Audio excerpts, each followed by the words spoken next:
Shear stress distribution in beam. Assumptions. Material is homogeneous and elastic. Material obeys Hooke's law.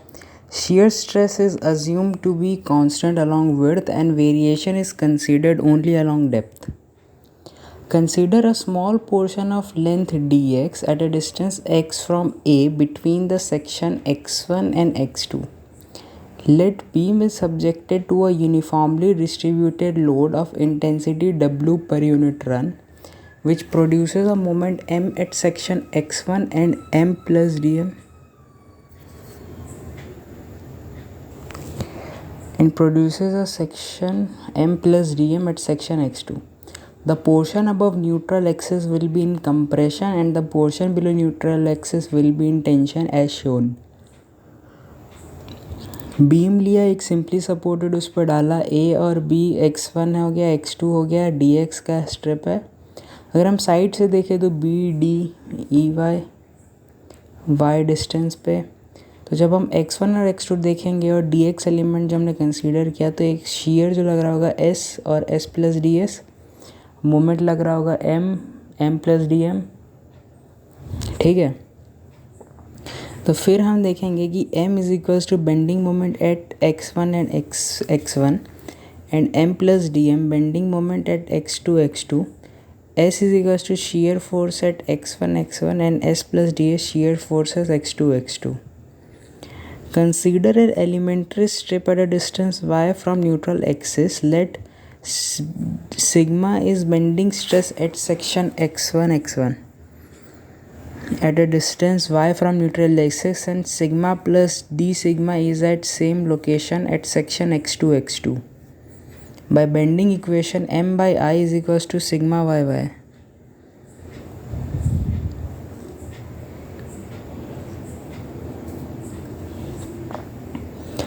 ठीक है, bending stress on strip at x1 stress is m by iy. Bending stress on strip at x2 sigma plus d sigma is m plus dm by iy.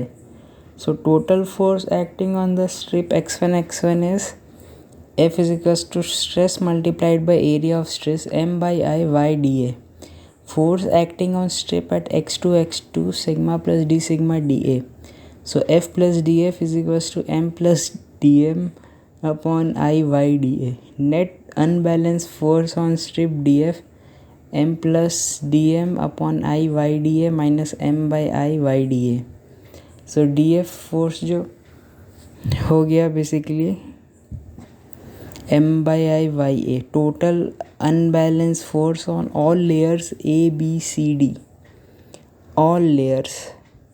So F is equals to y से d by 2. ठीक है, y से लेके d by 2 distance तक पूरा करेंगे integrate, तो df हो गया dm by I y dA, dm by I integration y से d by 2 y dA. So this represent moment of area under consideration about the neutral axis.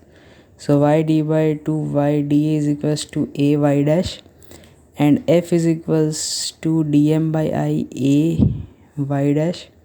The unbalanced force F is resisted by shearing stresses acting along the length dx. So F is equals to shearing stress. ठीक है, dxb obviously area है.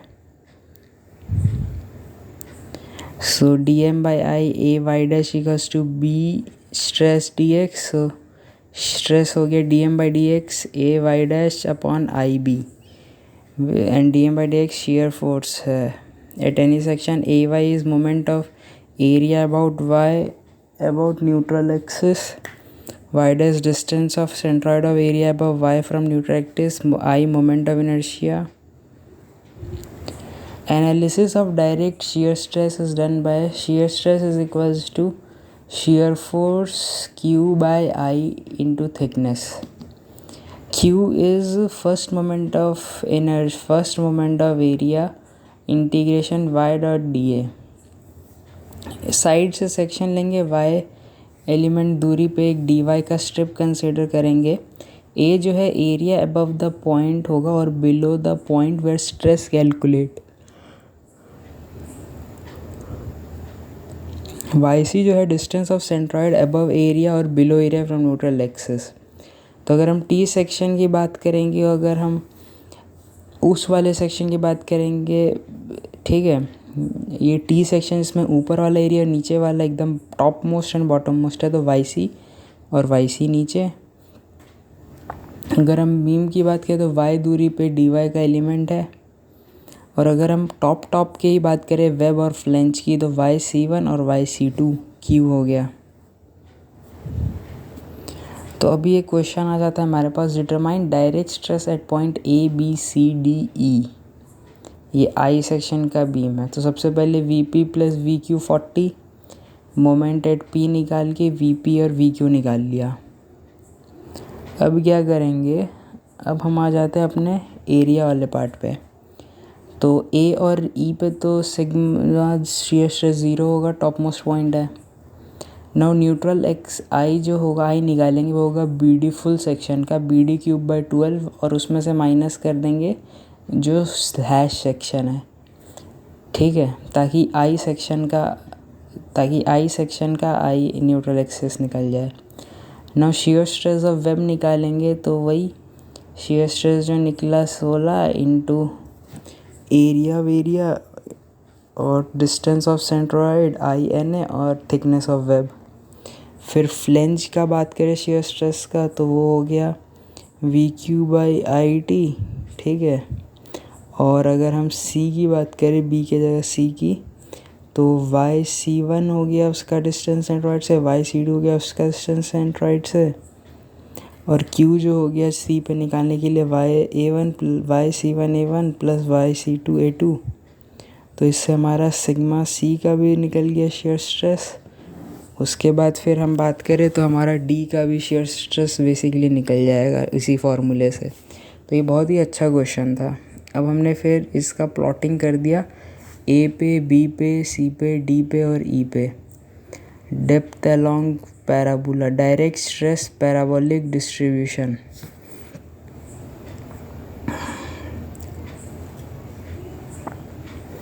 अब अगर हम बात करते हैं determine direct shear stress at point ABCDE, जो कि 1.5 मीटर पे है, 1.5 मीटर पे है, 2 मीटर पर है।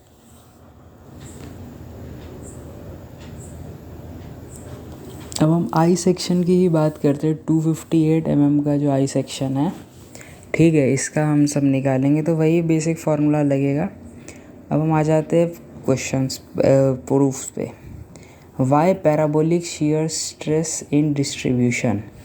तो पैराबोलिक शियर स्ट्रेस क्यों होता है डिस्ट्रीब्यूशन में, तो हम बीम पे लोड लगाए और सेक्शन काटा, तो इसका जो बेसिकली डेप्थ था D था, और B जो था वो थिकनेस था। अगर हम टॉप मोस्ट पार्ट की बात करेंगे और वहाँ पे लेंगे, तो उसका सेंट्रॉइड YC हो गया, Y हो गया दूरी सेंट्रॉइड YC, और दूरी हो गया D/2 - Y। तो YC क्या हो गया, Y + D/2 - Y/2, और शियर स्ट्रेस एट A हो गया VQ/IT। सो VQ जो हो गया वो हमारा हो गया एरिया D/2 - Y × T, और YC हो गया D/2 + Y/2, ठीक है। और शेयर स्ट्रेस हो गया 6V/T D³ D2E²/4 - V² parabolic distribution. अगर हम मैक्सिमम शेयर स्ट्रेस की बात करें तो dψ/dy 0, तो y 0 हो गया, सो सिग्मा मैक्सिमम हो गया 6V/T D³ D²/4 - 0। So maximum stress आ गया 3/2 ऑफ एवरेज। सो एवरेज होता है वो shear force by area of cross section होता है, ठीक है। अब अगर हम बात करते हैं, जो स्ट्रेस हो गया और सिग्मा एवरेज दोनों इक्वल रहेगा, तो बेसिकली 6V/TD² को इसके इक्वल कर देंगे मैक्सिमम के, सो v की वैल्यू आ जाएगी d plus minus D by 2√3। Direct shear stress in triangular section, triangular section जो रहेगा h हो गया न्यूट्रल एक्सिस सेंट्रॉइड से h/3 2h/3 y दूरी पे एक ट्राइंगुलर एलिमेंट ले लेंगे, उसकी थिकनेस होगी b' सेंट्रॉइड g पे, तो वो हो जाएगा 2y/3 पे, और वो नीचे से बेसिकली हो जाएगा